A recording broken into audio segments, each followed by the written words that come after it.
Boa tarde a todos. Vamos dar início ao nosso quinto webinar para América Latina e Caribe, que está sendo promovido pela seção de desenvolvimento profissional e contínuo da IFLA, também pela seção IFLA do Grupo de Interesses Especial para Novos Profissionais, da seção da América Latina e Caribe, do curso de Ciência da Informação e Biblioteconomia da Faculdade de Ribeirão Preto, da Universidade de São Paulo. E nós temos, então, hoje o nosso encerramento da nossa primeira série sobre os direitos de autor e as bibliotecas, porque é importante manter-se informado. Então, eu sou a professora Sueli Mara Ferreira, da Universidade de São Paulo, também sou membro do Comitê Permanente da Seção América Latina e Caribe da IFLA e do Grupo de Direitos Autorais da FEBAB, e tenho o prazer de estar organizando esses encontros, esses webinars com a Loida Garcia Ferbo, a quem eu vou passar a palavra para dar as boas-vindas da IFLA para todos os nossos participantes. Loida, com você. Hola a todos, estoy encantada de estar aquí en el nombre de los webinars originalmente es Conexión Global de los Nuevos Bibliotecarios, Mejores Prácticas, Modelos y Recomendaciones. Y es una serie de webinars gratuitos que comienzan años, como dijo Sueli, en asociación con la sesión profesional continuo y aprendizaje en el lugar como CPDWL y los nuevos profesionales de IFLA. Y estamos muy contentos porque estos webinars son de temas de interés para los nuevos profesionales, los tomadores de decisiones, bibliotecarios en general, y muy contentos de trabajar en esta ocasión con la sección de IFLA para América Latina y el Caribe, y también con la Universidad de Sao Paulo. Y también es un gran honor proveer esta oportunidad de programas para nuestros colegas en América Latina y el Caribe.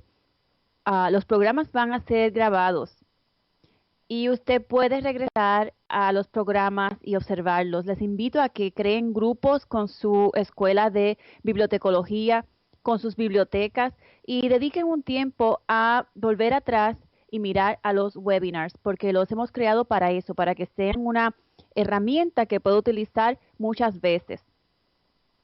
Quiero darle las gracias a nuestro grupo de trabajo, a Sigrid Karim Weiss Dutra, presidenta de IFLA-LAC, a José Eduardo Santarem II, de la Universidad de Sao Paulo, Ruth Elena Vallejo, de IFLA-LAC, y Juanita Jara de Sumar, de CPDWL.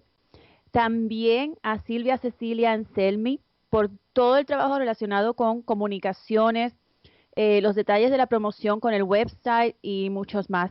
Y por supuesto a Sueli Mara Ferreira de IFLA-LAC y también de la Universidad de Sao Paulo, profesora allí, porque ha dedicado muchas horas de trabajo a estos programas y también con su equipo de tecnología. Así que sin ellos no hubiera sido posible presentar este webinar. Yo quiero decirle algunas cosas acerca de IFLA. Tenemos unos nuevos reportes que sería bueno que miraran en el website de IFLA. Uno es el Toolkit o guía para las bibliotecas y la agenda de desarrollo para después del 2015. Muy importante. También hay una versión preliminar de la guía para los servicios bibliotecarios para personas con dislexia. Ya está disponible en el sitio de IFLA. Y también un nuevo estándar de IFLA, guía para la planificación, la digitación de colecciones de libros raros y manuscritos. Todos esos están disponibles en el website de IFLA. Quiero motivarles a que visiten la biblioteca de IFLA también, donde están muchas de las presentaciones de IFLA del congreso pasado, que fue en Francia. Y también me gustaría motivarles que sigan a IFLA-LAC en Twitter, es exactamente así, IFLA-LAC, IFLA CPDWL, y los nuevos profesionales. Todos están en Facebook, en Twitter, y si van a la página de ellos en el website de IFLA, van a encontrar que también tienen un blog. También los pueden seguir para que estén al día y actualizados con las noticias. Bueno, ahora es mi placer presentar a nuestra presentadora para el día de hoy. Es la profesora Sueli Mara Ferreira, miembro de IFLA-LAC, y también es profesora en la Universidad de Sao Paulo. Que disfrutem. Obrigada, Loida. Antes de começar a minha apresentação, eu quero passar também para os nossos cumprimentos o professor José Eduardo Santarém, que também está conosco e que vai trabalhar juntamente com a Loida na moderação e nas perguntas. Então, vou passar para o professor. Boa tarde a todos. É um prazer o curso de Biblioteconomia, Ciência, Informação e Documentação estar participando em conjunto com a IFA e com a IFLA-LAC desses webinars. Com o papel de moderador, estaremos recebendo as perguntas no e-mail iflalac.webinar@gmail.com e também estaremos recebendo pelo Twitter. Basta colocar lá a hashtag IFLALACwebinar. Durante todo o período do webinar e até umas 2 horas mais ou menos depois, a gente vai estar recebendo as solicitações de certificado.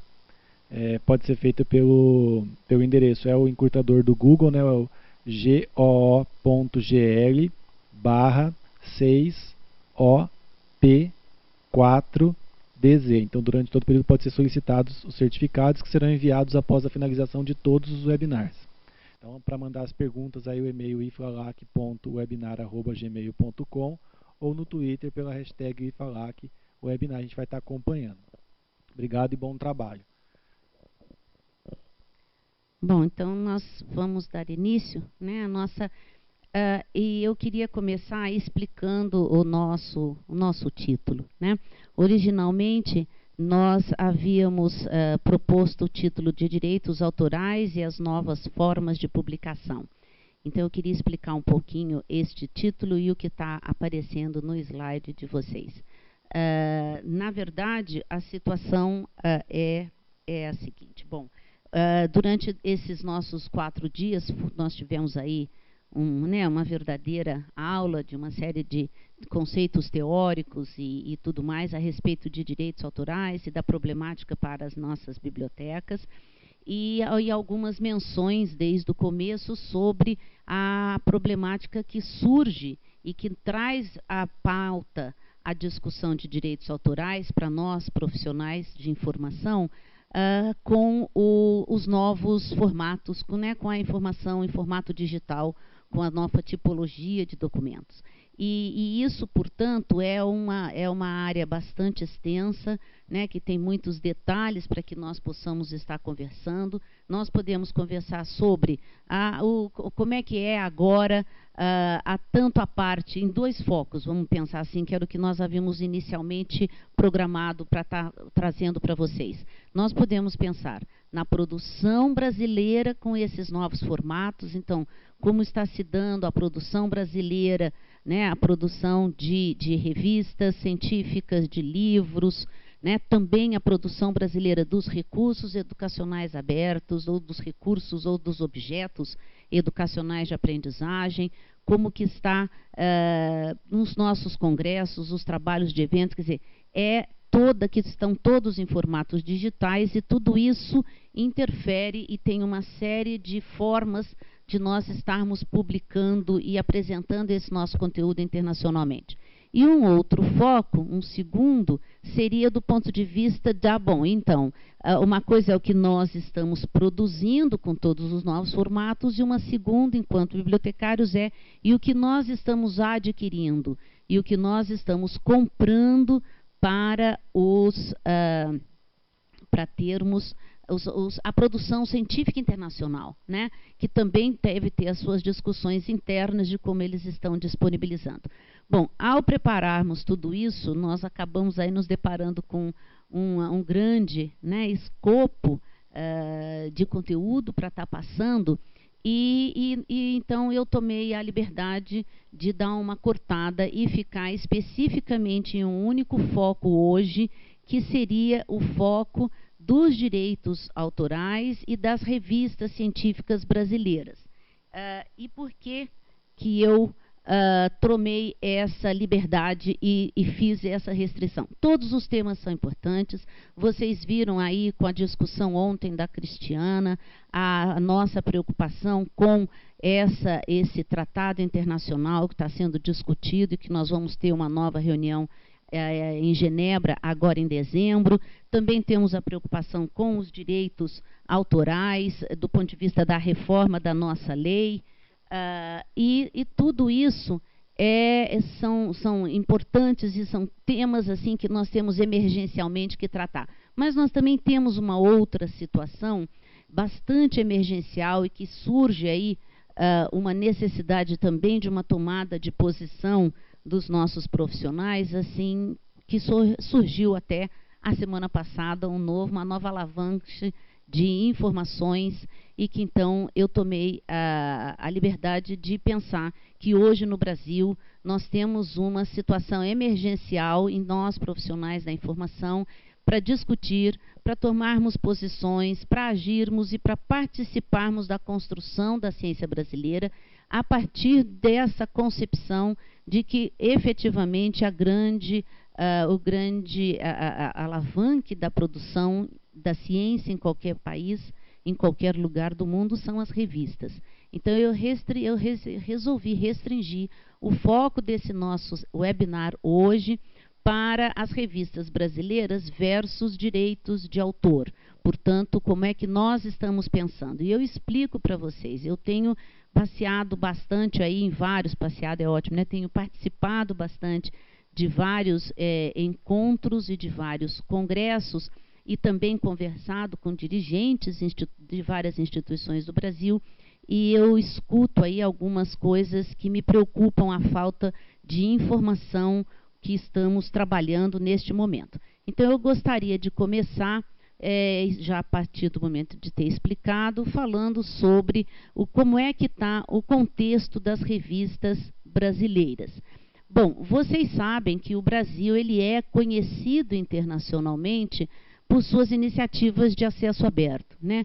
Sempre que se fala sobre isso, né, qualquer pessoa de vários outros países, elas sempre lembram que o Brasil é aí um dos grandes nomes do acesso aberto por conta de dois grandes movimentos que estão acontecendo. De um lado, nós temos o programa Cielo, né, que é um programa da FAPESP, né?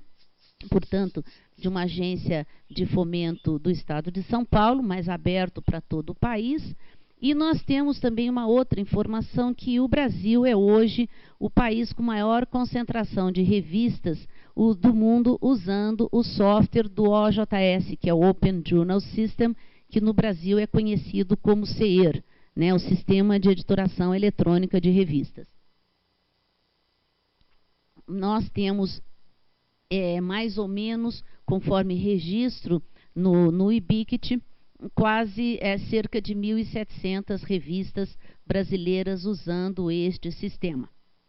E a partir daí, nós temos um levantamento feito também pelo IBICT, mais especificamente um paper publicado recentemente pelo Milton Shintako, que diz que essas revistas elas estão concentradas em portais institucionais, né, que nós temos aí cerca de 60 portais institucionais de revistas no país.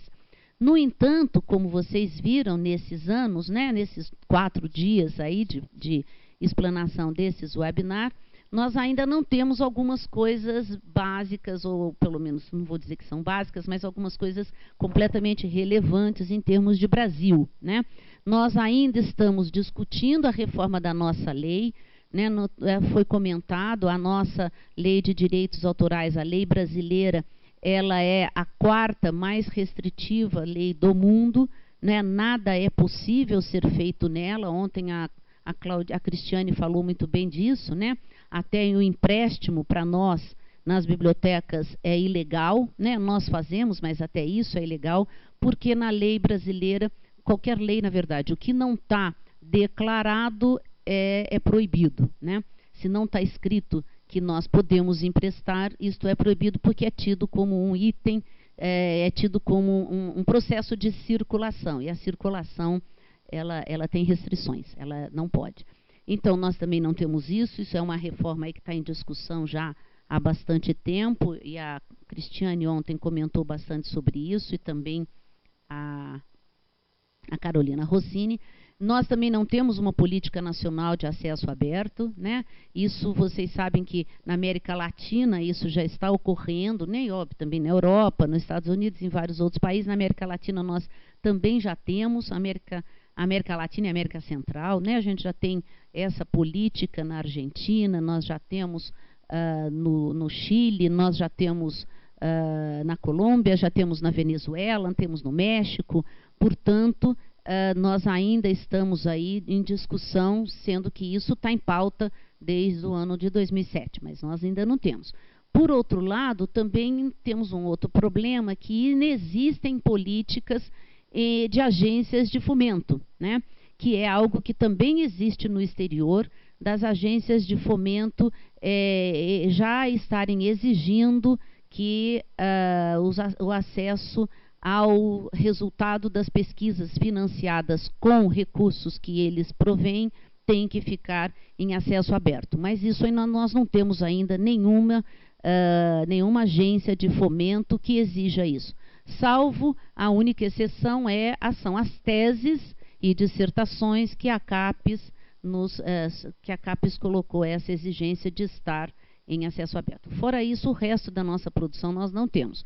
Por outro lado, nós também também não temos no país políticas institucionais efetivas, que efetivamente falem do que é e qual é a política da instituição.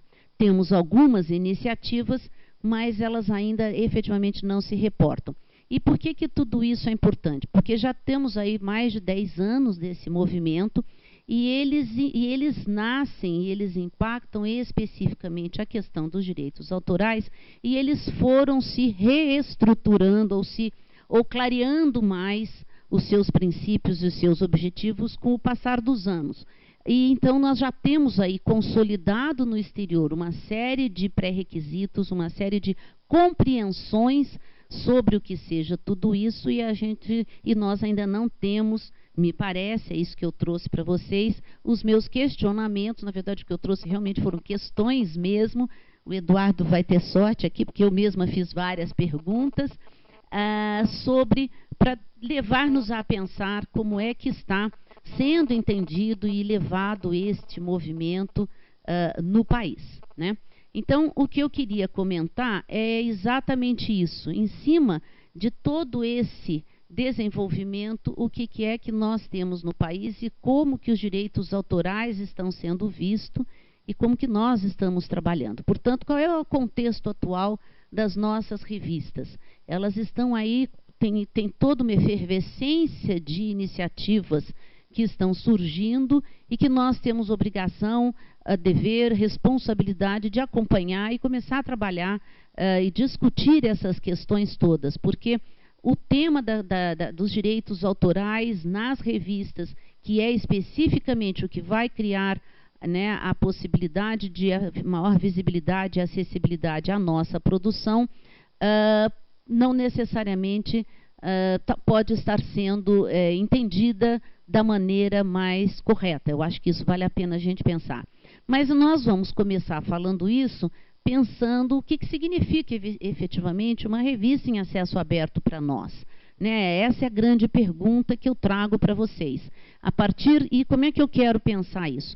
Eu quero começar pensando a partir do conceito de acesso aberto. Eu peço desculpas porque tem muito texto e talvez vocês todos não consigam ler, mas eu vou ler para vocês porque eu acho que é extremamente importante que nós passemos a discutir agora o conceito de acesso aberto. E eu falo isso para vocês já o porquê, mas vamos lá.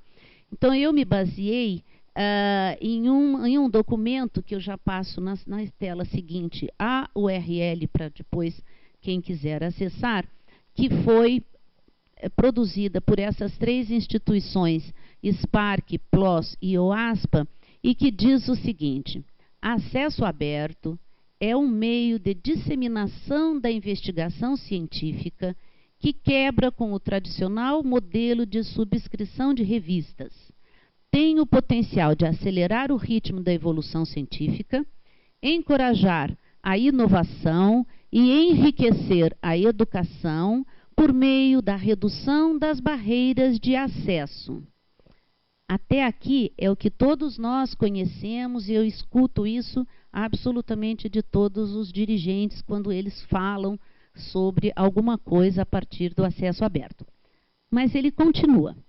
O acesso aberto transfere os custos de publicação, permitindo aos leitores e investigadores obter conteúdos de uma forma gratuita. Então, também até aqui é uma grande compreensão e nós estamos aí com isso em dia. No Brasil, o que nós estamos, eu percebo muito, é com essa definição. Acesso aberto é aquilo em que o usuário não paga, né? O usuário acessa de forma gratuita. Só que um dia desse eu escutei um dirigente dando como exemplo de acesso aberto, de forma gratuita, o nosso portal CAPES de periódicos, por exemplo. Então, vamos recuperar aqui. O problema não é o custo do indivíduo, não é o fato que eu acesso sem pagar, né? Nós temos que observar, né, o portal CAPES de periódicos aí custa quase 500 milhões de reais ano, né? Então, ele não é de maneira nenhuma um modelo de acesso aberto, um exemplo de acesso aberto. Não é isso. O acesso aberto é uma outra coisa. Então, vamos continuar o conceito de acesso segundo essas 3 instituições. E elas colocam assim: no entanto, o acesso aberto não significa, esses maiúsculos e negrito, não quero gritar não, é só para chamar a atenção, isso fui eu que pus, obviamente não está no documento, mas eu acho que é importante a gente salientar, não significa apenas que os artigos são gratuitos para os leitores. O acesso aberto engloba um conjunto de princípios relacionados com a leitura, a reutilização, os direitos de autor e as versões dos conteúdos legíveis e utilizáveis por máquinas. É aqui que eu acho que agora nós temos que começar a repensar. Vamos lá. Quais são, portanto, os 3 aspectos que nós estamos vendo aqui, fundamentais, que têm que acontecer fundamentalmente e concomitantemente? Nós temos que ter uma preocupação com os direitos dos leitores, sim, que é o acesso gratuito, o que não significa que nós não estamos validando a existência de custos na publicação. É óbvio que tem. O que nós estamos fazendo é tirando o custo do leitor final e, obviamente, arcando de outras maneiras, né? É o que até eu acho que creio que foi o Steven Harnett que comenta, que é seguindo o modelo, por exemplo, dos nossos veículos de comunicação, né? Nós não pagamos para escutar rádio, mas existe o valor da manutenção do programa, da mesma forma das revistas. Mas isso é extraído dos leitores, né? Mas também significa direitos de autor. Não é só discutir que vai ficar com direito para o leitor, mas não ter a preocupação de discutir e o direito do autor como é que fica. E também tem o terceiro aspecto, que é e como que isso está sendo, este conteúdo está sendo feito depósito automático e a acessibilidade por máquinas nas revistas, como é que elas estão trabalhando isso. Ora, por que eu estou chamando a atenção para esses 3 aspectos? Porque vocês se recordam que o grande modelo, o grande problema, né, a grande alavanca do acesso aberto foi exatamente o alto custo das revistas e os baixos orçamentos, ou os orçamentos cada vez menores das bibliotecas para a aquisição deste conteúdo. E aí, isto não significa que nós estamos somente discutindo em apresentar gratuitamente para os leitores, mas também em termos outras possibilidades e uma melhor forma de diálogo entre os publishers, né, entre os editores comerciais e os nossos autores, e eu estou falando isso em termos internacional, dos editores e os autores, para que o acesso àquele conteúdo possa continuar sendo, o direito patrimonial daquele documento possa continuar sendo com o autor. Aqui eu paro só um pouquinho, porque eu quero recuperar que isso foi falado também nos webinários anteriores, que nós temos direitos, dois direitos, né? Quando falamos de direitos de autor, uma coisa é o direito moral, que significa que o autor, ele vai ser absolutamente sempre a pessoa que idealizou, né? O autor, o produtor intelectual daquele conteúdo, isso é o que nós chamamos de direito moral, e isto é intransferível. Mas também existe o direito patrimonial, né, que a Cristiane falou bastante ontem, que é o direito de comercialização daquela obra e que isso sim pode ser transferido, o autor pode transferir. E por isso é que nós temos essa discussão com as editoras, né, com os editores, ou com as editoras internacionais, ou com as editoras das revistas brasileiras. Então, é isso que nós temos que ver. Então, tem esse segundo item, que é sobre os direitos de autor, e o terceiro também, porque a partir do momento que nós estamos discutindo que nós queremos criar um modelo de contrato ou de acerto entre os autores e os editores comerciais, sejam eles brasileiros ou do exterior, né, que publicam as suas revistas, sejam elas revistas comerciais ou revistas das instituições de pesquisa, elas também têm que trabalhar esses três itens e também têm que pensar na possibilidade do depósito automático e na acessibilidade por máquinas, porque é a partir daí que nós começamos a criar no mundo os repositórios institucionais ou as coletas, né, por sistemas de metabusca, de harvest, etc., para fazer a junção deste material. Então, esses três aspectos são fundamentais. E da onde que eles foram? Aqui tem para vocês, também está muito pequeno, mas nós vamos disponibilizar depois todos os PowerPoints, e vocês vão ter uma... Não está muito pequeno, né? Então, aí vocês vão ter aí a URL. Isto foi tirado porque foi uma coisa interessantíssima que surge esse ano, que é um guia que foi produzido por essas três, né? Pela PLOS, a Public Library of Science, a SPARC, que é a Scholarly Publishing and Academic Research Coalition, e a OASP, né? Do Open Access Scholarly Publishers Association, que são as três instituições que criam um guia que se chama Espectro do Acesso Aberto. E o título dele é um folheto de 2 páginas, né, que se chama How Open Is It? E já está traduzido em vários idiomas, inclusive para o português, e esta URL que está aí é a URL do link para este folder em português. Então, eles vão trabalhar aquele conceito que eu já coloquei e aqueles 3 direitos, ou aqueles 3 aspectos fundamentais que eu coloquei anteriormente e que eu vou falá-los um a um, porque depois eu acho que em cima disso a gente consegue aí analisar as revistas brasileiras. Vamos lá. Primeiro, sobre o acesso aberto, primeiro deles, que era o direito dos leitores, vocês se lembram, né?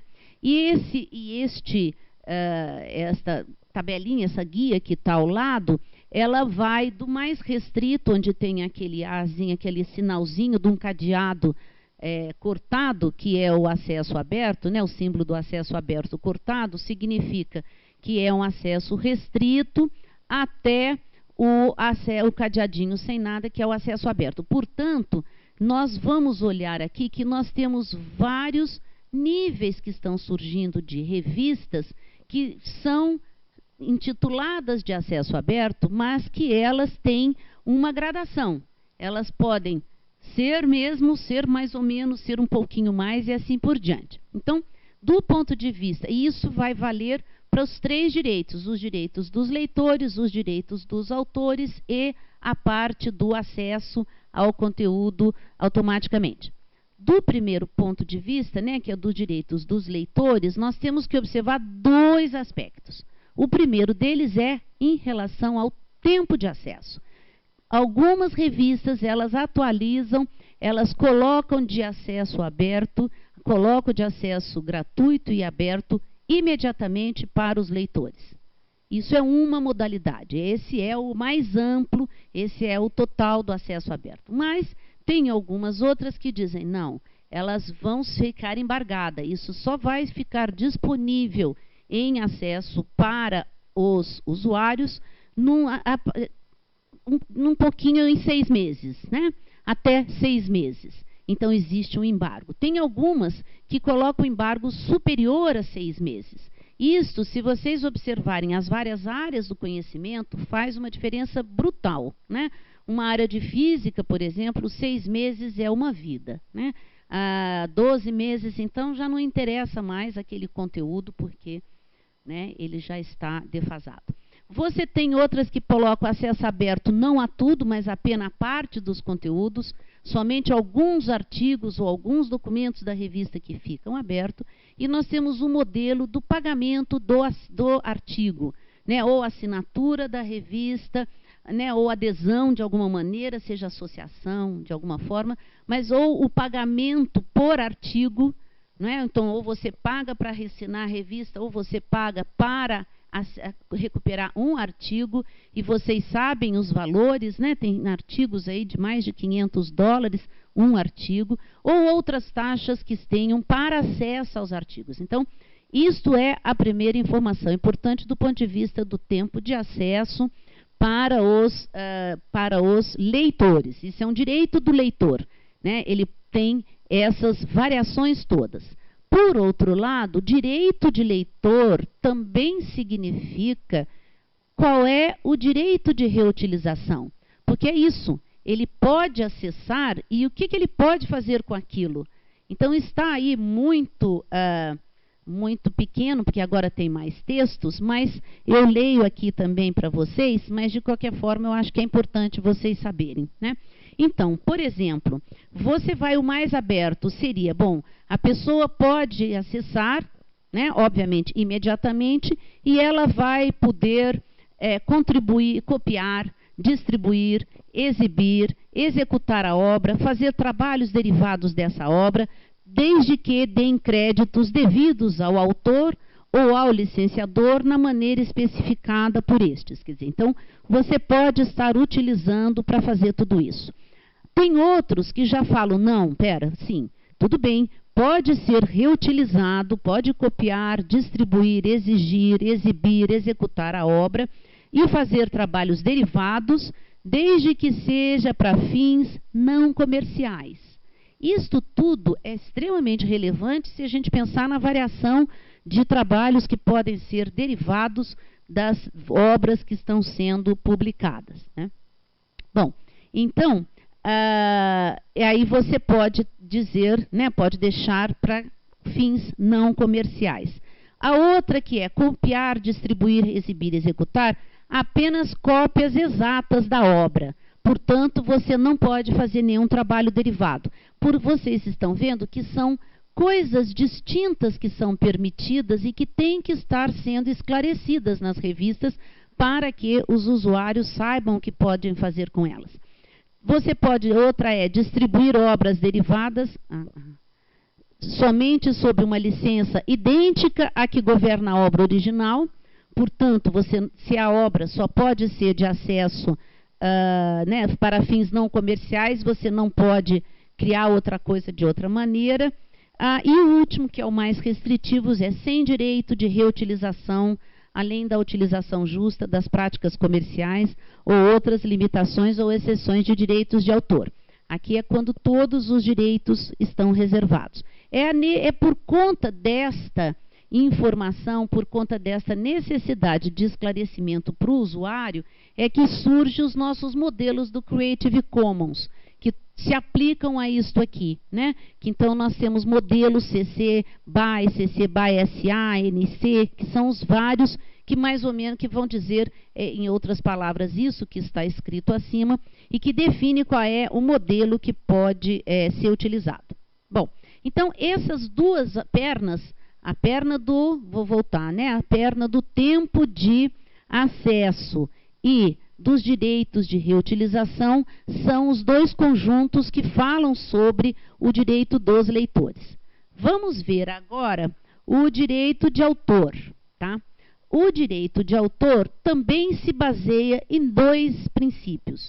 O primeiro deles é o que mais nos toca de perto, é o foco no direito patrimonial, como eu comentei, né?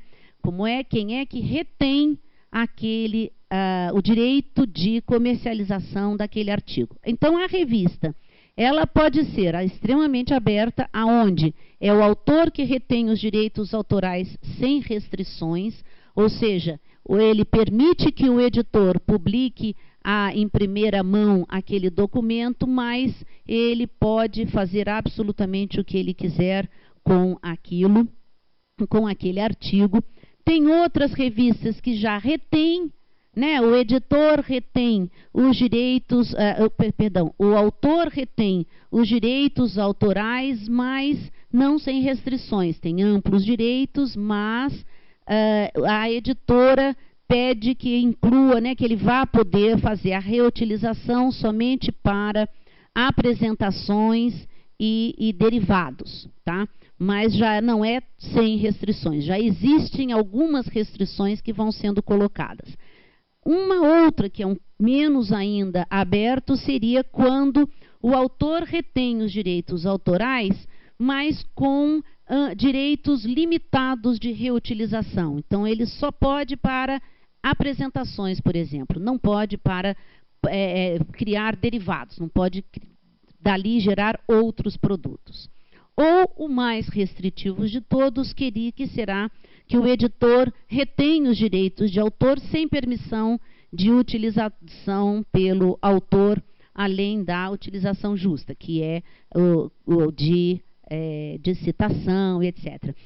Essa expressão é importante vocês observarem, que a Cristiane também, ou a Carolina, já não sei qual das duas, ou as duas falaram sobre o modelo que nós temos, acho que foi a Carolina, nos Estados Unidos, do Fair Use, né, que a lei de direitos autorais deles lá tem esta expressão específica, por isso que aqui está a utilização justa. Isto se refere às exceções. Lembrem-se, isto é importante, está aqui porque é derivado dos Estados Unidos e lá eles existem, como ela comentou, a lei de direitos autorais deles tem exceções, né, para uso, para as bibliotecas e para uso próprio, específico, etc. Nós não temos, né? Então, aqui já é uma coisa importante. Bom, e a segunda coisa é que também dos direitos autorais, direitos de autor, perdão, é que ele também significa direito de depósito. Não é só o autor reter, mas também é o que ele pode fazer com aquilo. Isso é extremamente importante, tá? E nós vamos pensar depois nas nossas revistas brasileiras como é que elas estão trabalhando isso. Muito bem. O que significa? Que do mais aberto seria que o autor pode depositar imediatamente qualquer versão em repositórios ou sítio web. Então, ele pode pôr a versão do ePrint, a versão que ele submeteu para avaliação, ele pode pôr a versão final do documento, não tem problema. Já outros editores falam um pouquinho menos. Não, ele pode depositar imediatamente uma versão que é a versão definida pela editora. Então, em qualquer repositório ou web. Então, existem as revistas que deixam só o pós-print, deixam sim o pós-print, ou só deixam o e-print, quer dizer, só deixam aquele documento que foi submetido para a avaliação, ou deixam aquele primeiro que já está validado pelos revisores, mas ainda não é o final publicado, portanto, ainda não é o PDF final, ainda não tem paginação, numeração, né, a legenda da revista, nem nada. Então, tem isso. Existe um outro modelo que é menos, né, portanto, menos aberto, que é sim, você pode depositar também uma versão definida, mesmo, por exemplo, o PDF final, mas com período de embargo. Então, aí, de novo, vocês estão vendo que é um outro período de embargo, não tem a ver com o embargo para o usuário, né? Aquele era para o leitor, este embargo é para o autor. O autor pode depositar em um repositório com um período também de embargo, depois de um certo tempo. Tá?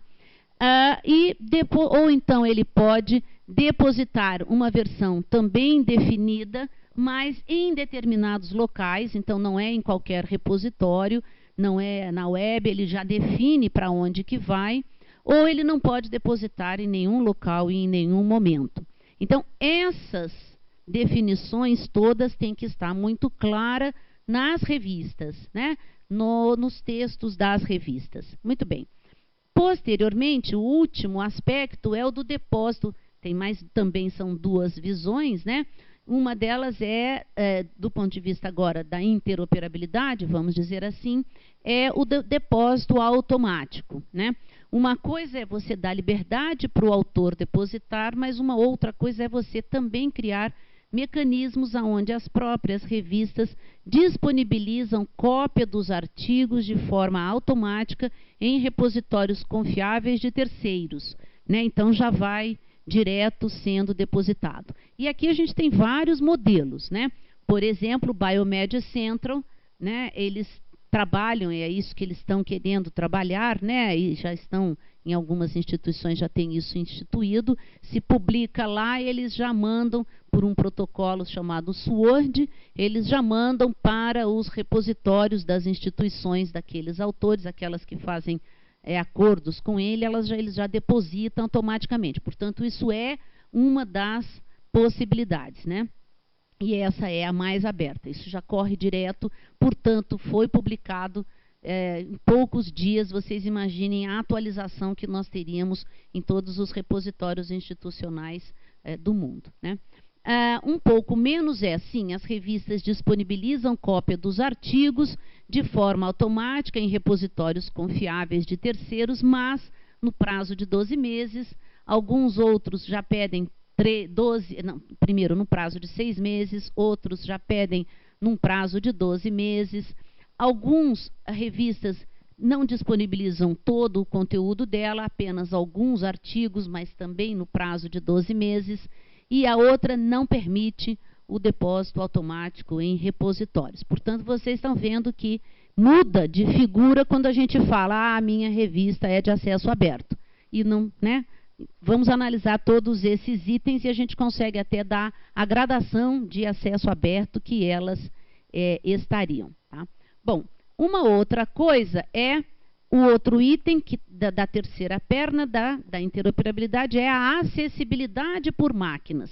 O que é que está disponível e quão aberto este sistema está para o mundo, né? Isso é extremamente importante da gente observar, principalmente, como eu comentei, que nós temos aí 60 portais de revistas nacionais, né, nas instituições, e será que elas estão trabalhando e conseguindo observar todos esses itens, né, e quão abertas elas vão estar. Então, o que significa? Que vai desde o mais aberto, que seria, você pode, as máquinas, né, acessibilidade por máquina pode ser do texto integral do artigo, os metadados, dados suplementares, portanto, até a marcação de formatos e semântica e citação, também podem ser acessados por algumas APIs desenvolvidas sempre com as instruções daquelas revistas tornadas públicas, seguindo as instruções, mas está absolutamente tudo disponível.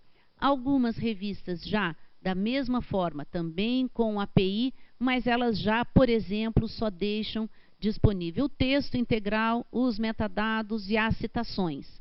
Já não permitem a marcação de formatos e as citações sim, mas a marcação de formatos e semântica, por exemplo. Tá?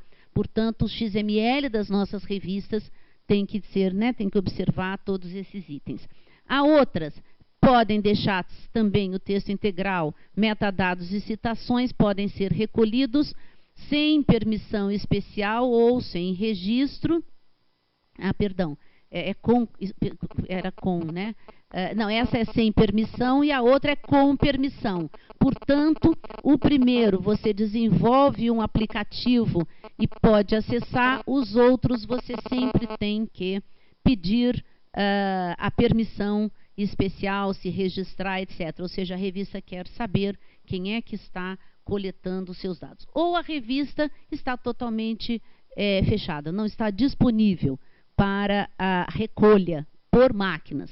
Então, essas, para vocês, né, porque eu espero que a gente ocupou um tempo aí, mas eu acho que foi importante, esses são os itens que devem ser observados para a gente hoje poder dizer que temos as revistas em acesso aberto. Então, aqui começam as minhas grandes questões em relação ao nosso conteúdo. Tá?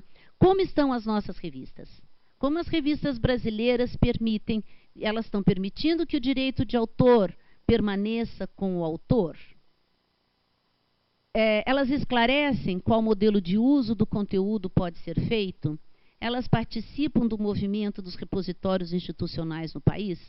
E aí eu comento com vocês. Vocês lembram que já foi falado que a legislação, né, brasileira de direitos autorais é assim: se nada está declarado por escrito, tudo é proibido. E o que nós estamos observando nas nossas revistas é que nada disso está declarado, né? Os nossos direitos de autores, na verdade, já existem estudos em várias áreas do conhecimento nas revistas brasileiras que, embora elas se digam de acesso aberto ou estejam em portais das instituições ou em portais Cielo, elas continuam retendo o direito de autor. Quanto ao modelo de uso do conteúdo, isso não é esclarecido, né? É dito, está gratuito para o usuário, mas a partir do momento que você não pode estar gratuito do ponto de vista do acesso, mas não da redistribuição, mas não do reuso, porque não diz qual é o modelo. Algumas, mesmo que colocam, seguimos o Creative Commons, você tem que definir e registrar qual é o modelo e qual é a licença do Creative Commons em cima daqueles aspectos todos que foram dados que a revista está adotando, porque só está escrito Creative Commons, está tudo proibido, porque não está definindo o que vai ser. E vocês sabem que também tem essa dificuldade, até que ponto nós temos escrito, está declarado que elas participam dos movimentos, é possível depositar no repositório da própria instituição os artigos daquelas revistas. Então, essas perguntas devem ser feitas todos nós, né? Vocês sabem que praticamente 100% das nossas revistas brasileiras são publicadas por instituições de ensino e de pesquisa, portanto, por associações, né, de pesquisadores ou por instituições de pesquisa, de ensino, perdão. As associações normalmente têm uma revista só, portanto, elas não trabalham um problema sério que é portal, né? As instituições de ensino são sempre muitas revistas, portanto, elas têm uns portais de revistas com muitos títulos e elas têm aí um caráter e uma outra obrigação para pensar um conjunto de revistas nas várias áreas do conhecimento. Portanto, nós temos também, da mesma forma como elas são mantidas por essas instituições, praticamente 100% é custeada com recurso público, portanto, a gente tem aí uma responsabilidade, mas, como eu já comentei, as nossas políticas institucionais de informação, não só elas ainda não estão especificando qual é o modelo que elas estão acessando, não falam muito sobre os direitos autorais e muitas que surgiram para os repositórios institucionais e elas poucas mencionam as revistas. Qual é o modelo que as revistas, qual é a política de informação que aquele portal da revista ou aquelas revistas daquele portal seguem, tá? Aí eu me pergunto sempre, quem é que responde pelas nossas revistas? Eu acho que aqui tem um problema sério de direitos de autor, que é o editor científico, é o professor que naquele momento está sendo responsável pelaquela revista, ou é a instituição que é a responsável também por aquela revista, ou os dois compartilham? Aqui é um problema aí que ainda não está resolvido e que cria uma série de dificuldades, como todos vocês devem saber. A mesma forma como é feito o registro e controle das nossas revistas institucionais no ISSN. Isso é uma responsabilidade do editor ou da instituição. Quem é que fala sobre ela, quem é que discute? Aqui na USP, durante o tempo, a gestão anterior do CIB, foi definido junto ao IBICT que quem seria o CIB, é o Sistema Integrado de Bibliotecas da Universidade de São Paulo, ficou definido junto ao IBICT que o responsável pelo registro no ISSN deveria ser o IBICT, deveria ser o CIB, o Sistema de Bibliotecas, e não o editor da revista, porque o editor ele muda de tempos em tempos e a revista é da instituição e alguém tem que estar sempre mantendo isso, porque a informação fica no mundo do ISSN e é complicado. É de lá que a gente tira os dados de análise e isso precisa estar muito antenado. Também se existem regras institucionais claras para a participação das revistas nos diversos serviços, portais e indexadores. Isso eu vejo permanentemente um problema, né? Nós pegamos revistas de uma instituição que no portal da instituição o modelo que ela segue é geralmente um modelo que já está default, porque geralmente os nossos portais de revistas usam o OJS, como eu comentei, e o OJS já tem alguns textos padrões para o acesso aberto e para os direitos de autor, e isso às vezes não é alterado no portal da revista, mas no portal da Cielo é outro, né? Então, qual é efetivamente aquela revista?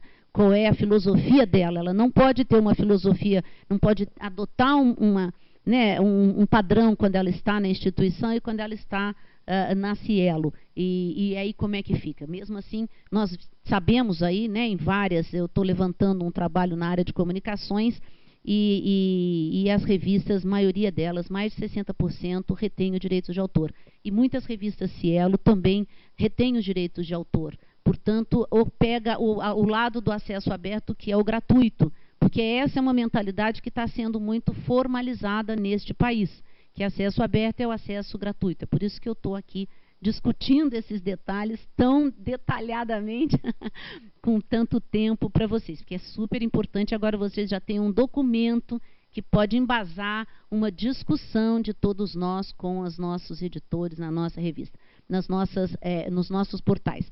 E esse aí também, as nossas próprias revistas institucionais não estão enfatizando o próprio repositório da própria instituição. Quer dizer, a revista da instituição também não alimenta, né, o próprio repositório. Quer dizer, não dá para a gente exigir dos editores comerciais coisa que nós mesmos também não fazemos internamente, né? Isso é uma questão dos direitos autorais, né? Eu acho que é extremamente importante. Bom, portanto, eu volto com essas perguntas, né? Como que está o compartilhamento, portanto, que eu já mencionei, entre as revistas institucionais indexadas na Cielo? Como é que trabalho, como é que os portais institucionais trabalham uma revista que ela é da instituição, mas ela também está indexada na Cielo? E em contrapartida, como é que se compara isso com todas as demais revistas? Porque uma instituição, por exemplo, a Universidade de São Paulo tem 128 títulos de revista e, obviamente, nem todos, menos da metade, menos de um quarto está indexado no Cielo. Então, como é que existe o equilíbrio, né, entre todos esses? Quem da instituição tem acesso ao contrato que foi assinado pela Cielo com a Thomson Reuters, no sentido de como é que isso vai ser agora que nós temos aí que assumir, algumas das nossas revistas têm que assumir um software, né, que é o Scholar One, que é de propriedade da Reuters, para poder gerar os próximos XML. Como é que isso vai ser feito? Esse contrato ele é condizente e factível não com todas as revistas, mas com a situação da política ou de como aquele portal tem que estar sendo feito. Este contrato que foi assinado menciona todas essas questões que nós falamos, dos direitos do leitor, dos direitos do autor, do depósito, da acessibilidade por máquina? Será? Porque essa é uma questão, né? Nós precisamos que as nossas revistas Se elas estão sendo, se estamos sendo, dizendo que somos um país que tem o acesso aberto, nós temos que discutir se a gente tem mesmo tudo isso ou apenas uma parte e qual parte disso, né? Bom, fora esse, eu não sei se vocês estão acompanhando, quer dizer, a gente já tem este modelo, né, que já eram de duas situações, os portais institucionais e o portal Cielo, que são ambos mantidos com recursos públicos e que nós precisávamos ter aí uma melhor conjugação de recursos, né, de investimentos e para serem trabalhados. E aí surgiu, a semana passada, uma nova informação, uma matéria, eu pus o link para vocês, que a CAPES anuncia um projeto de internacionalização de revistas científicas brasileiras. Ou seja, ela vai contratar editoras internacionais, ela vai abrir um edital, ela convidou, pelo menos nessa reunião, tinham 5 editoras, entre elas a Elsevier, a Wiley, eu já não me lembro as outras, mas eram 5 que vieram, que vão ser convidadas a participar de um edital que a CAPES vai fazer para abrir espaços e que depois eles possam, para identificar ou selecionar uma editora internacional que vai começar a publicar as revistas brasileiras. E aí, no segundo momento, ela vai abrir o edital para que até 100 revistas possam se candidatar e serem, então, editadas por essas revistas internacionais. Portanto, eu volto a fazer outra pergunta, faltou uma interrogação lá no final, mas quem da instituição está acompanhando essa nova proposta, quais são as instituições, estavam sim editores presentes nessa reunião, mas o editor, ele responde pela sua revista. Agora, a instituição, para pensar o todo, como é que isso está sendo feito, como é que os portais de revistas das instituições estão discutindo isso, porque esse é um outro modelo, né?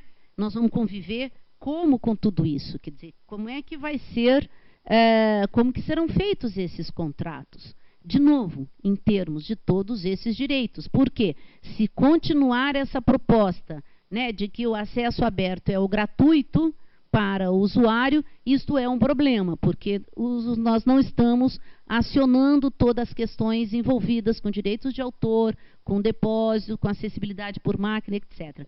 Eu não sei se os nossos ouvintes sabem, mas já há questão de uns 2 anos que a CAPES fez uma parceria com a Elsevier e de forma a que, se todos os nossos autores marcassem no contrato da Elsevier, tem uma caixinha, né, uma frase, e que se ele ticasse ali na frente, e ali está escrito, trabalho desenvolvido a partir de um projeto financiado com recurso público.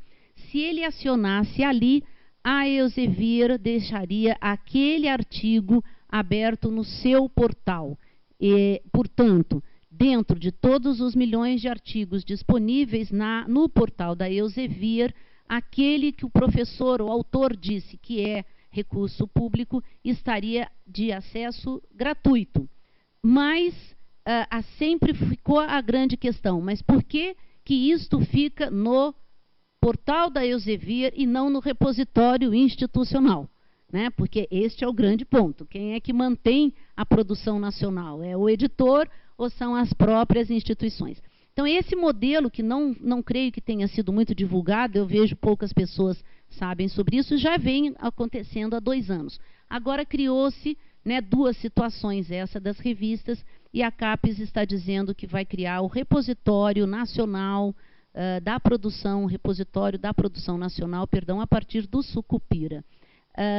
Portanto, me parece que aquele modelo que estava já feito com a Elsevier pode ser aberto para as outras instituições, e os metadados estão neste sistema novo Sucupira, e o texto completo vai continuar nos editores. Eu não sei, pode ser, essas são as minhas perguntas, mas é isso que eu queria saber, quem são das nossas instituições, até que ponto os representantes das nossas instituições no comitê do Portal CAPES de periódicos está sendo alertado e sabendo de tudo isso para ir lá discutir com propriedade, né?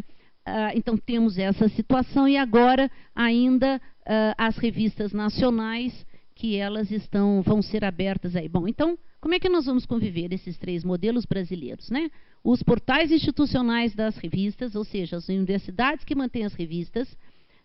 Agora, continuamos aí, ainda temos o programa Cielo FAPESP, que é uma iniciativa estadual, mas que abrange o Brasil, né? A revista Cielo, o programa Cielo tem revista do país todo, inclusive em outros países, e esse novo modelo do Portal CAP de periódicos, quer dizer, do Portal CAPES, perdão, esse novo modelo de uma editora internacional publicar as nossas revistas. Serão outras que não as que já estão no Cielo. No Cielo nós temos 280 correntes, o modelo CAPES são 100, serão as mesmas 100, serão outras 100, como é que nós vamos fazer? E como é que nós vamos trabalhar tudo isso? Eu acho que isso é uma questão aí fundamental. Portanto, aonde que nós podemos trabalhar? E por que nós estamos falando tudo isso, né? Enquanto profissionais da informação.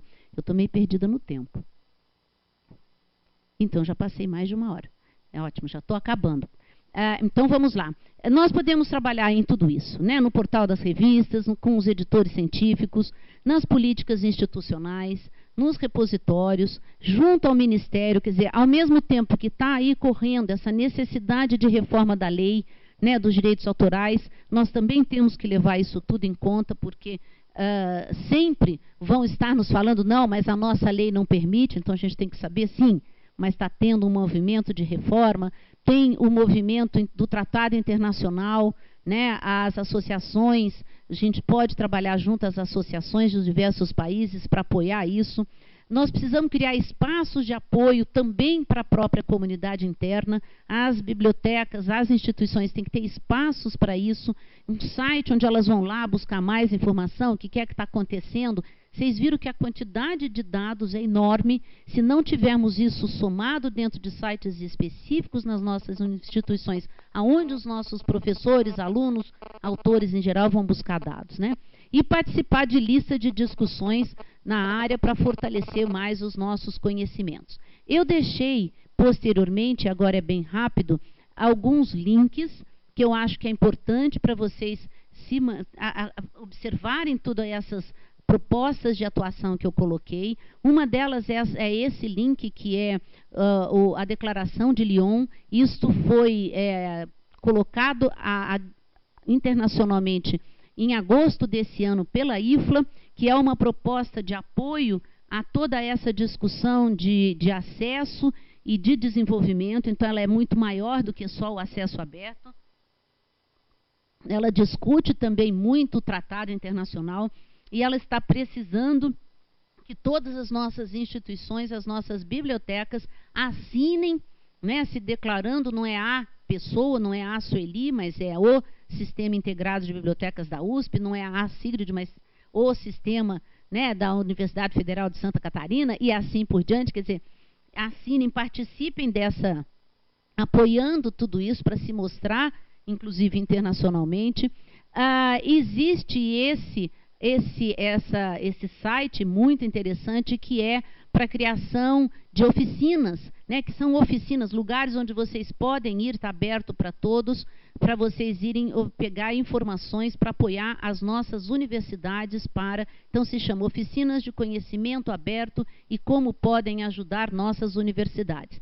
Então, ele é para a América Latina, é super importante que vocês aproveitem aí para tirar dados, e eu vou deixar também vários exemplos de sites universitários que foram criados para ajudar, para que nós possamos ajudar os nossos autores, né? As pessoas de dentro das nossas instituições.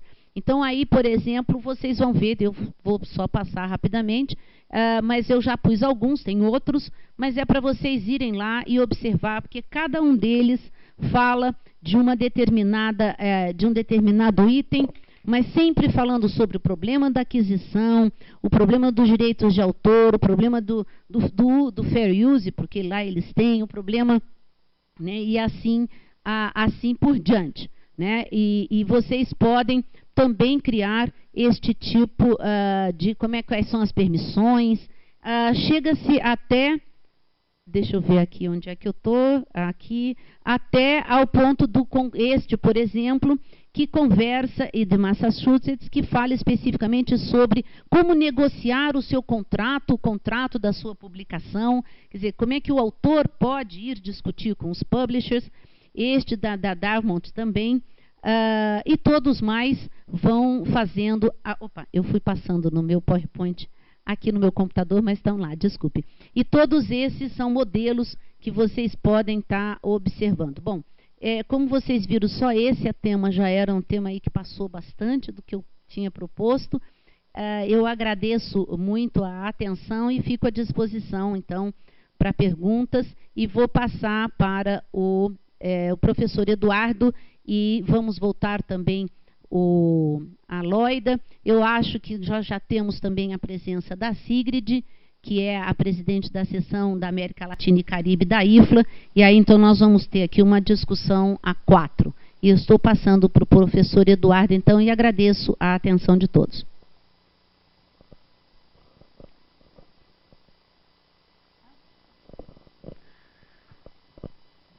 Bom, obrigado pela presença de todos. Nós tivemos mais ou menos 150 pessoas assistindo ao vivo esse webinar.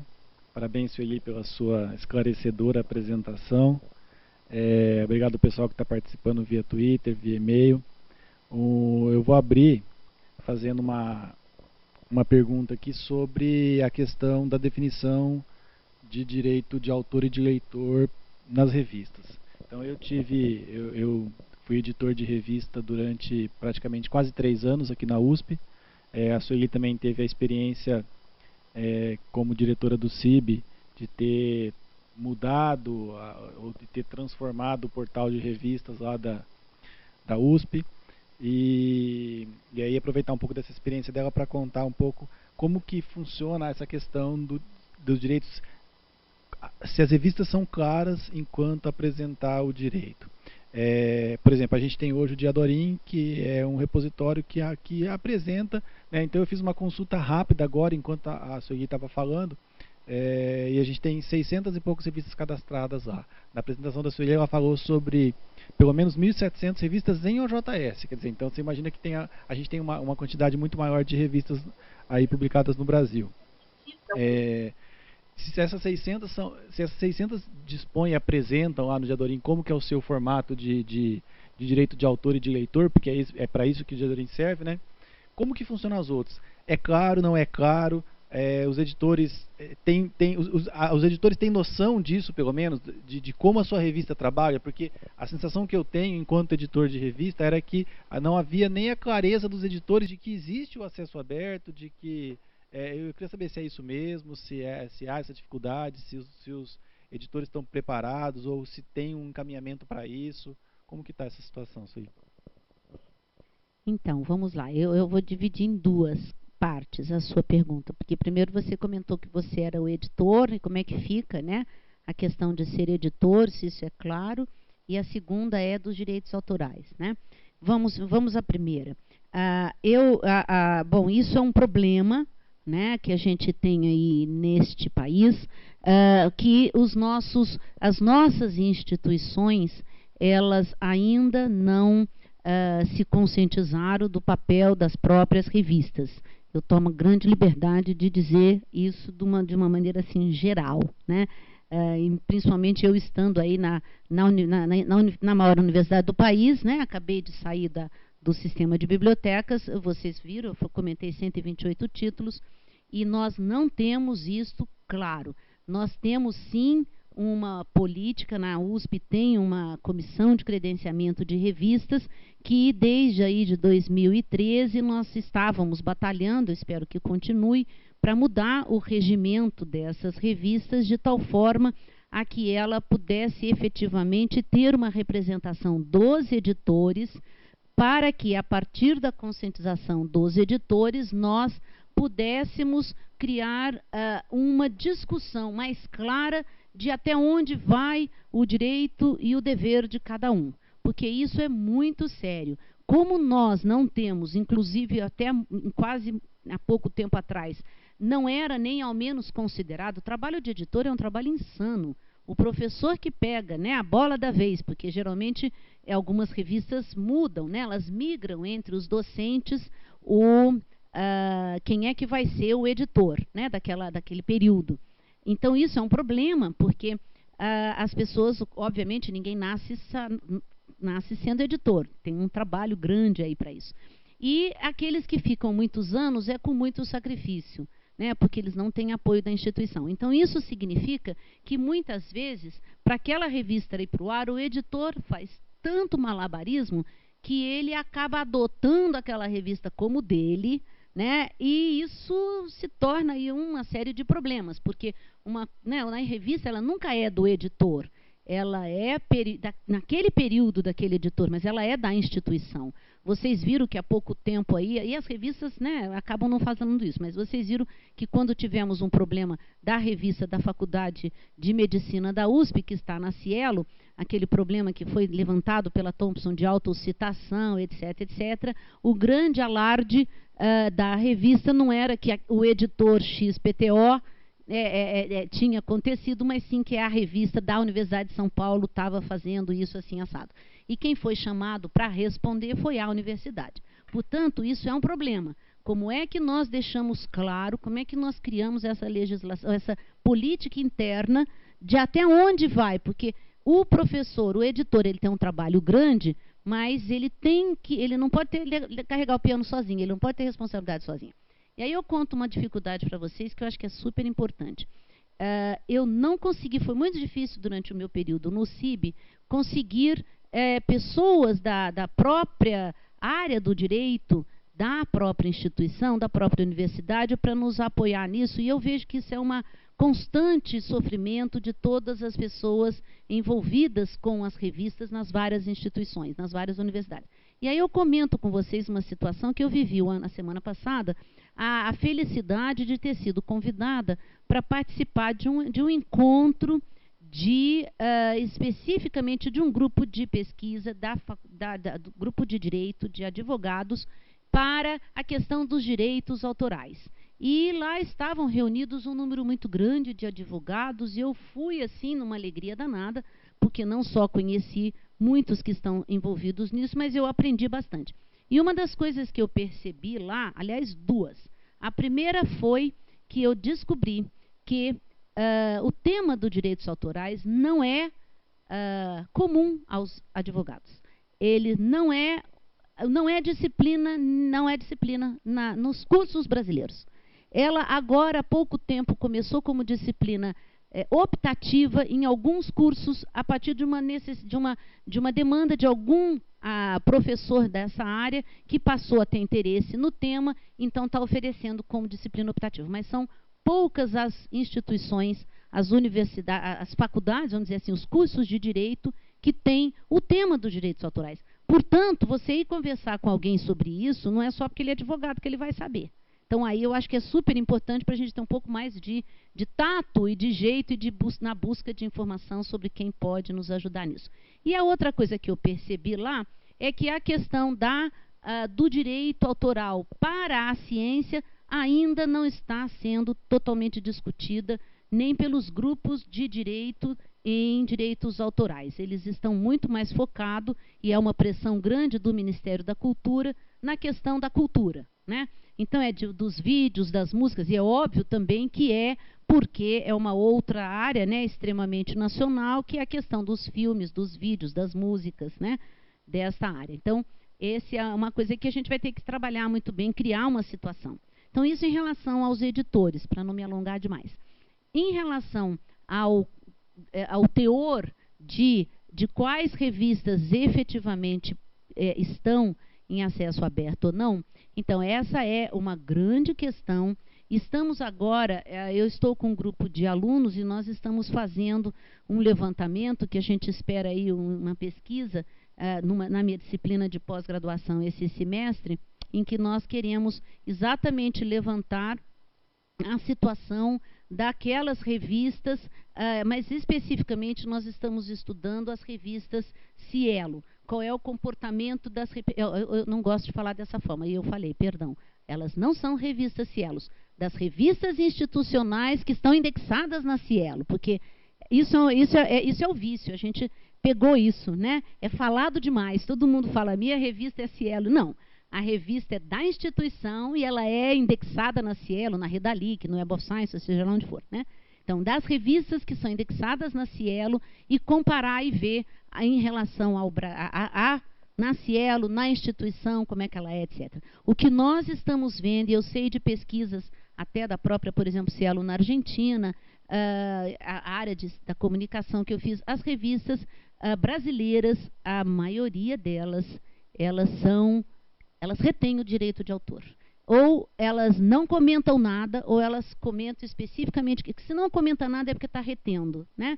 É porque tudo é proibido. E elas, a maioria, retém o direito de autor. E do ponto de vista do acesso ao leitor, elas só dizem que são de direitos autorais. Eu estou falando isso empiricamente, né? Eu não fiz ainda, nós estamos começando uma pesquisa, eu vou conseguir ter dados claros de como é que isso se situa, mas se vocês pegarem alguns estudos, aí há pouco tempo foi apresentado um estudo lá no Birredial, da professora aqui da UFSCar, a Chloe, mostrou também isso, quer dizer, os estudos estão mostrando que, na verdade, a gente não tem clareza, os nossos editores não têm clareza. Eu acho que criou essa concepção do acesso gratuito. Acesso aberto é acesso gratuito, e ponto. E não é isso, porque mesmo acesso gratuito já não diz também tudo do. Então aí está de novo um papel fundamental que os nossos profissionais da informação têm que assumir. É de trabalhar com os nossos editores, levá-los a ter este conhecimento, a discutir, porque se vocês pensarem, os nossos, aliás, eu acho, um dia desse eu comentei, comento de novo, eu acho que todo programa de pós, eu acho que uma boa coisa que a CAPES devia fazer era baixar a seguinte lei. Todo programa de mestrado e doutorado no Brasil tem que ter uma disciplina chamada comunicação científica.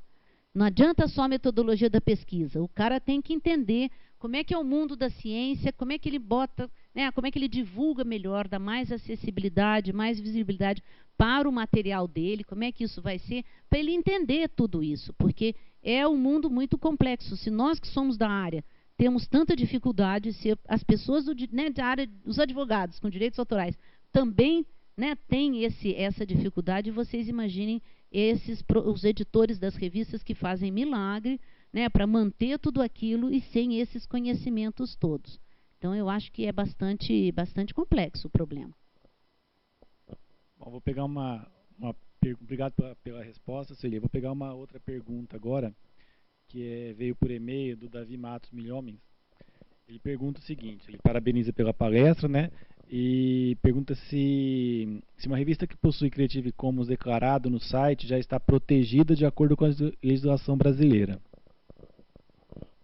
Então, a partir do momento que está declarado, agora o declarado também, vamos lá, essa palavra declarado também tem duplo sentido, né? Tudo aqui nós estamos vendo que é duplo, né?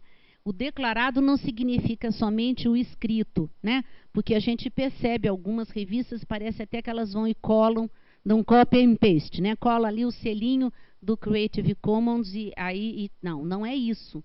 As revistas elas têm que se registrar no Creative Commons, colocar aquela informação de tal forma que quando o usuário baixar algum documento, ele também vem anexado ao artigo dele a informação de qual é o modelo, qual é o direito que ele possa ter. E a partir do momento que esteja declarado, sim, você está coberto, porque você, como editor, né, é uma negociação que está sendo feita entre o editor e o autor, e o leitor, porque nós estamos falando do Creative Commons, nós estamos falando do leitor, né? Então, sim, porque é isso que nós estamos dizendo, mesmo que não esteja, né, a lei, o que está escrito, declarado e efetivamente demonstrado, aí sim está coberto. A última pergunta aqui, depois a gente vai abrir lá para a Oida, para seguir também que está conectado agora. Enquanto professor universitário e de uma universidade pública, grande parte das vezes a pesquisa produzida, teoricamente, ela é institucional, né? Então, no nosso caso, a Universidade de São Paulo, mas também muitas vezes essas pesquisas são patrocinadas por CNPq, por FAPESP, E, de acordo com isso, o conteúdo, o resultado dessa pesquisa teria que ficar disponível para acesso público. Porém, grande parte das revistas, as principais revistas principalmente, hoje já está um pouco menos isso, mas as principais são revistas que detêm o direito de autor. Como que a gente poderia fazer para lidar com essa situação? Ou seja, que você está trabalhando com uma informação que teoricamente é pública, né, e que você deveria disponibilizar isso de forma pública, mas que você, pelas questões, como a CAPES trata isso, como a gente faz a medição hoje do mérito do professor universitário, do pesquisador, enfim, quem está publicando as melhores revistas. Então, para publicar nas melhores revistas, tem que entregar o direito de autor. Por outro lado, você sendo um professor universitário de universidade pública ou ter uma pesquisa patrocinada da FAPESP, CNPq ou outro instituto de fomento, você tem que deixar isso aberto. Então, como lidar com essa relação aí de forças de direito de autor? Então, esse é o nome de uma pergunta, né? Vamos lá. Então, nós não estamos agora falando especificamente porque até agora eu estava falando da revista que é publicada no Brasil, né? Então, eu mando um texto meu para a revista brasileira e eu passo por tudo isso. Agora, a mesma coisa que vocês pensam aqui está acontecendo no exterior, né? Então, eu também vou fazer um artigo, que é isso que você está falando, né? E vou publicar em uma grande revista. Eu acho, você tem razão, isso é um problema, né? A gente sempre fala a CAPES, né? A FAPESP, etc., mas a CAPES, para mim, são os representantes de área, né? E o modelo que a gente está vendo, e que não necessariamente, do meu ponto de vista, é o mais adequado, mas é o que talvez tenha sido possível, ou a gente também tem que conversar mais com os nossos representantes, né? O modelo que está sendo seguido sempre foi, primeiro, em cima de fator de impacto, né? Hoje nós estamos vendo aí que existem outros, né? Mas sempre vamos voltar para não perder para lá, em cima do fator de impacto, ou seja, quanto mais você publica naquelas revistas que tem maior fator de impacto, mais bolsa você vai ter, e etc. E esse é o grande problema no mundo inteiro, é por isso que surge o acesso aberto, não é só aqui, né?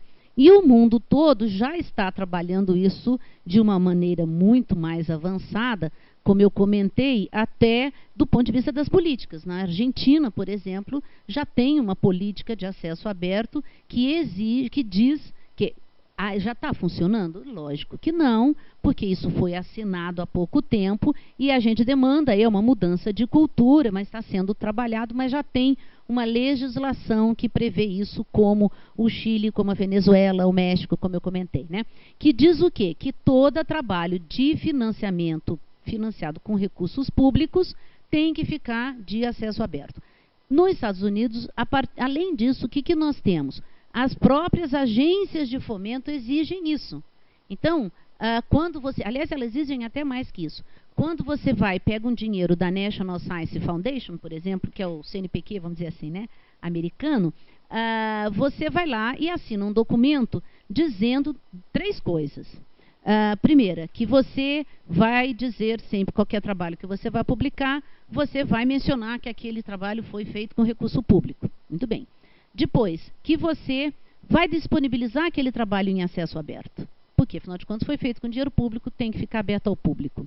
E terceira coisa, hoje em dia, eles já estão pedindo até que você assine, que você declare que você vai manter os dados de pesquisa, portanto, os trabalhos que você, todo o levantamento que você foi feito, etc.,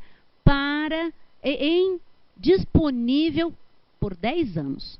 Sei lá, por exemplo, eu fiz um levantamento, um estudo bibliométrico e gerei aí um monte de Excel, das citações, etc., e você vai manter o Excel, o documento, quer dizer, os seus dados de pesquisa. Você coleta fotos, faz demonstração de amostragem de coisas, etc., tudo isso, o que significa uma dificuldade a mais em termos de repositório que estão sendo criados, porque, né, como é que você vai manter tudo isso? Mas até isso já está sendo, é o tal do e-science, né?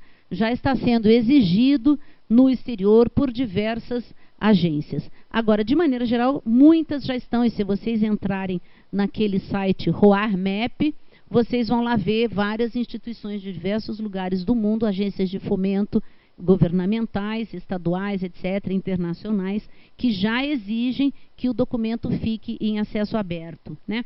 Isto faz o quê?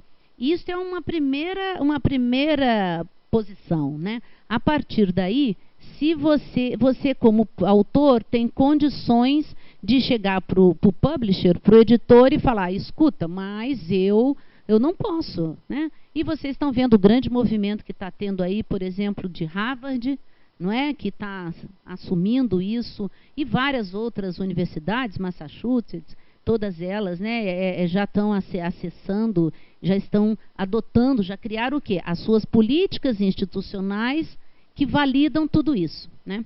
No Brasil, nós ainda não temos. O que nós temos aqui de FAPESP, CNPq, todas elas, você assina um documento que você vai dizer que aquilo é financiado com recurso público, ponto. Mas ainda não pedem que você mantenha aquilo. A FAPESP, o ano retrasado, né, do ano retrasado nós fomos chamados, enquanto CRUESP, né, USP, Unesp, Unicamp, para discutir essa questão de pensar um repositório das 3 instituições paulistas.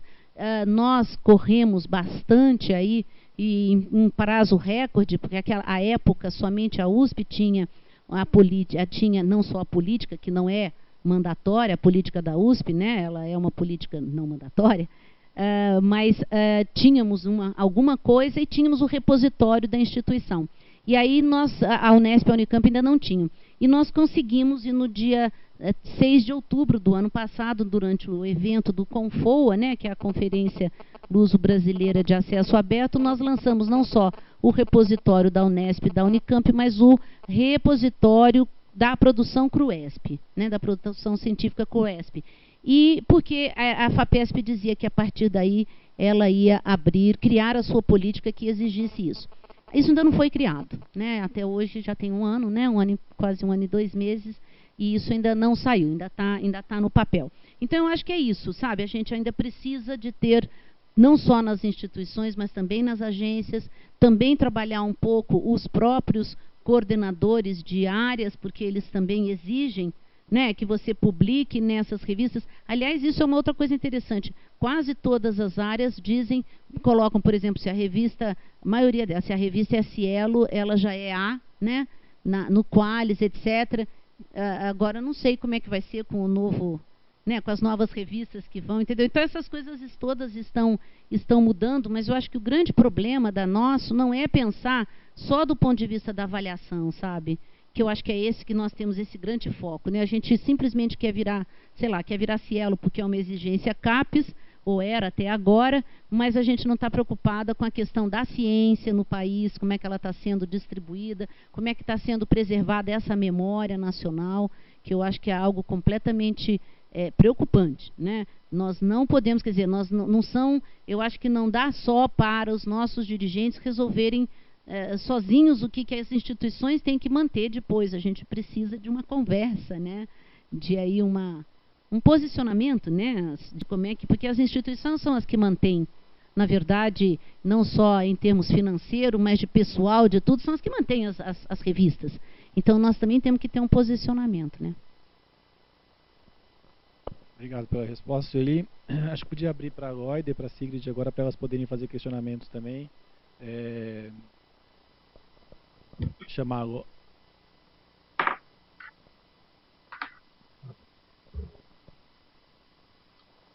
Loida, nos ouve?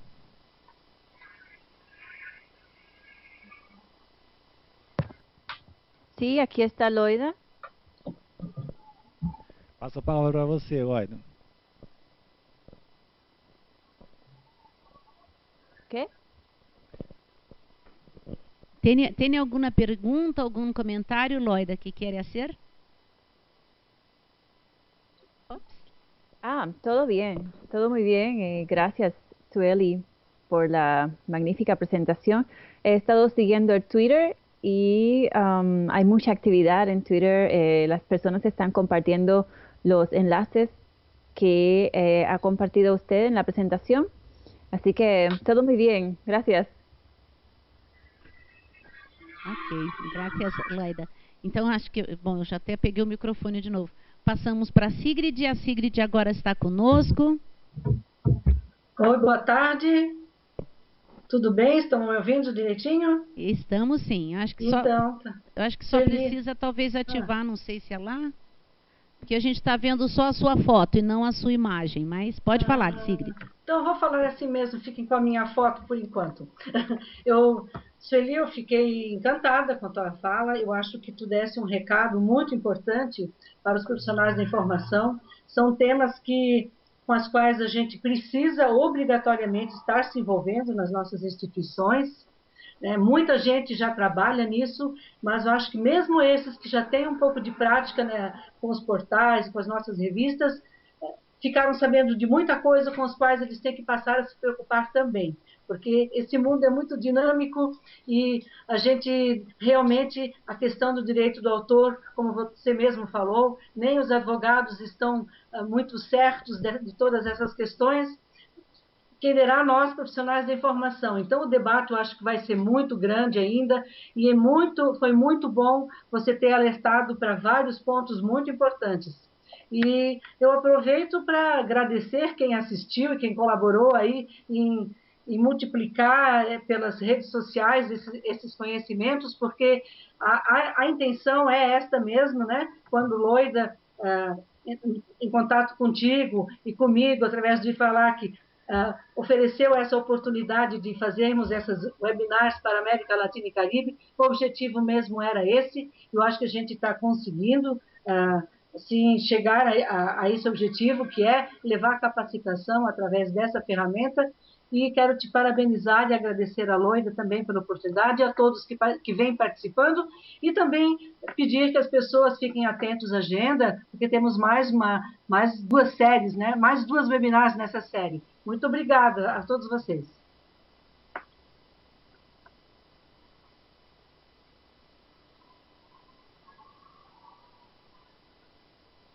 Obrigado, Sigrid.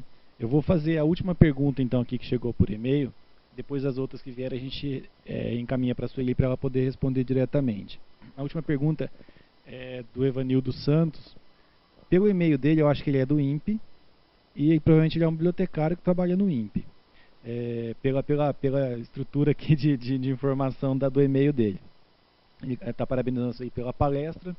E a pergunta dele é o seguinte: notamos que a maioria dos profissionais da informação desconhece a questão da propriedade intelectual e, sobretudo, os direitos autorais. Conhecer é importante para promover a discussão. Na sua opinião, quais estratégias poderiam ser adotadas para capacitar esses profissionais? Então, Evanildo Vieira. Então, Evanildo, obrigada. E um abraço aí para o INPE. Eu acho que é o INPE São José dos Campos, né? Eu também já trabalhei aí um tempo. Bom, na verdade, assim, bom, a propriedade intelectual é maior, né? Ele engloba, inclusive, acho que a Carolina falou bem disso, né? Engloba também a questão das patentes, etc., né? Propriedades que aí, e isso normalmente existem nas universidades, o setor de inovação, que aí trabalha especificamente com isso. Embora eu também acho que podiam trabalhar juntos, né? Porque acaba tendo aí toda uma questão de direitos autorais também. E a questão dos direitos autorais, e aí que envolve praticamente, e eu acho que cada vez mais o nosso fazer, eu acho que o bibliotecário, né, mudou o lado, né? Antes ele trabalhava somente depois, se a gente pensar no modelo antigo de publicação, né? O professor fazia a publicação, isso era avaliado pelos editores, depois distribuía, ia para a indexação, etc., e quando ia na distribuição, que chegava na biblioteca, daí que a gente começava a trabalhar. Então, a gente trabalhava quase que no final da cadeia, do processo de produção. E hoje, a gente está trabalhando no começo, né? A gente está junto com o professor, o autor, né? Para ficar melhor, junto com o autor, no seu caso, o pesquisador, né?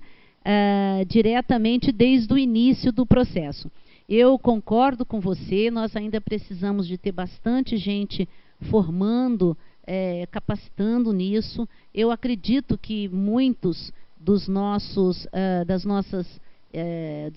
cursos de biblioteconomia já estejam trabalhando, e aqui eu aproveito e faço até um apelo. Eu acho que nós teríamos que ter também uma força grande dos nossas pessoas, dos nossos pesquisadores em ciência da informação, dos nossos programas de pós-graduação.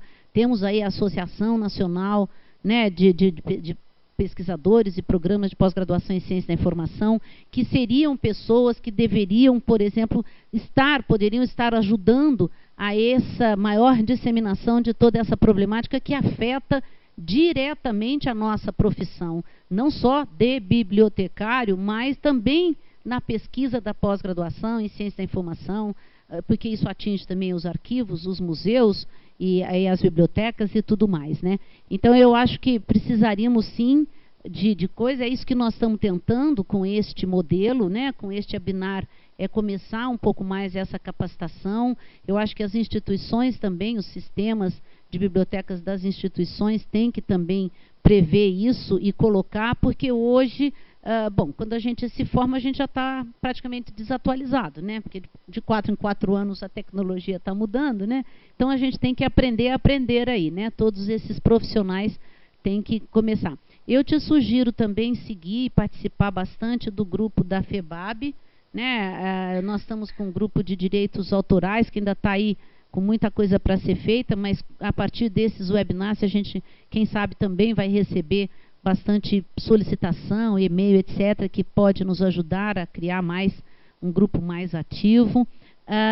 Eu acho que a própria sessão da IFLA-LAC, né, é um lugar aí que está para a América Latina e Caribe. Do Brasil, nós temos 3 pessoas na sessão da IFLA-LAC, somos eu, a Sigrid e a Ângela Bittencourt, né, que é da Biblioteca Nacional. Então são pessoas que podem levar a IFLA, o site da IFLA tem informações demais sobre tudo isso. Então é assim, tem que ir atrás, sabe? Eu acho que é um profissional que tem que estar buscando muito para acompanhar tudo isso. Você tem razão, a gente está um pouquinho defasado, mas nada que a gente não consiga correr atrás. Ok, obrigado, Sueli. Então eu vou me despedir, agradecer a participação do pessoal. A gente teve uma alta audiência, pessoal participando via Twitter, via e-mail, e passar para a Sueli para ela fazer a finalização. A Loida e Sigrid querem falar ainda? Eu gostaria só de ressaltar, como a Sueli falou, a participação das pessoas nas comissões, dentro das suas associações nacionais ou regional, como é a IFLA-LAC, é muito importante, porque a IFLA ela vem defendendo muito essa questão dentro da OMP, e a FEBAB, no Brasil, recentemente, também começou com esse grupo que a Sueli mencionou, que inclusive com participação nas reuniões da OMP. Então, é um tema com que nós temos que nos envolver e também reforçar, né, a adesão ao documento que a Sueli mencionou, que é a Declaração de Lyon, que é um documento que a IFLA está procurando que todas as instituições sejam signatárias, porque ela trabalha na questão do desenvolvimento pós-2015. Os objetivos do milênio se encerram em 2015 e nós estamos trabalhando para a questão pós-2015, para que a questão da informação e do acesso aberto seja muito bem contemplada. E agradeço mais uma vez a participação de todos e convido para continuar conosco sempre que estivermos promovendo alguma coisa. Não é, Sueli? Muito obrigada. Una vez más, muchas gracias a Sueli, a las compañeras de IFLA-LAC, a Sigrid, y también les quiero comentar que me gustaría invitarlos para los próximos webinars. Si Sueli tiene las fechas exactas para la próxima semana, me parece. Quiero darle las gracias también a todo el equipo técnico de la Universidad de Sao Paulo porque han dedicado muchas horas a este proyecto y lo apreciamos mucho desde IFLA y también yo sé que, como ha dicho Sigrid, desde IFLA-LAC. Y bueno, yo me despido por ahora y nos vemos la semana que viene. Bye. Obrigado, Loida. Obrigado, Sigrid. Na semana que vem, então, a gente passa para a segunda série, que é Tendências Reportadas pela IFLA. Vamos ter um webinar na segunda-feira, a partir das 14 horas. no dia 17, né? E teremos um na terça-feira também, a partir das 14 horas, que é o dia 18. Obrigado, pessoal. Passar para a Sueli finalizar. Tá, eu também queria agradecer, né, como a Loida, primeiro a Loida, né, pelo companheirismo aí para a gente organizar todos essa série de webinars na área de direitos autorais e bibliotecas. Aproveito, como foi o último da série, a agradecer todos os palestrantes anteriores também. Então tivemos aí a representação do Uruguai com a Alicia Ocaso, tivemos o Chile com o Cláudio Ruiz, né? Tivemos a Carolina Rossini, que está nos Estados Unidos, é brasileira, mas representando lá nos Estados Unidos, a Cristiane, que conversou ontem conosco, a Cristiane Gonçalves, que também é aqui do Brasil, mas também é aqui da USP, inclusive, mas também está nos Estados Unidos agora. E tivemos na moderação aí o grupo da Colômbia, que foi fantástico, né? Então também queria agradecer muito a todos eles. Nós temos aqui também nos nossos bastidores, né, pessoas aqui como o Anderson Santana, a Claudiane Weber e a Raquel Lee, que são pessoas que estão trabalhando no Twitter e olhando e verificando todos os problemas e ativando tudo. A Silvia Anselmi, que a Loida já comentou, que é a responsável aí por toda essa divulgação via IFLALAC.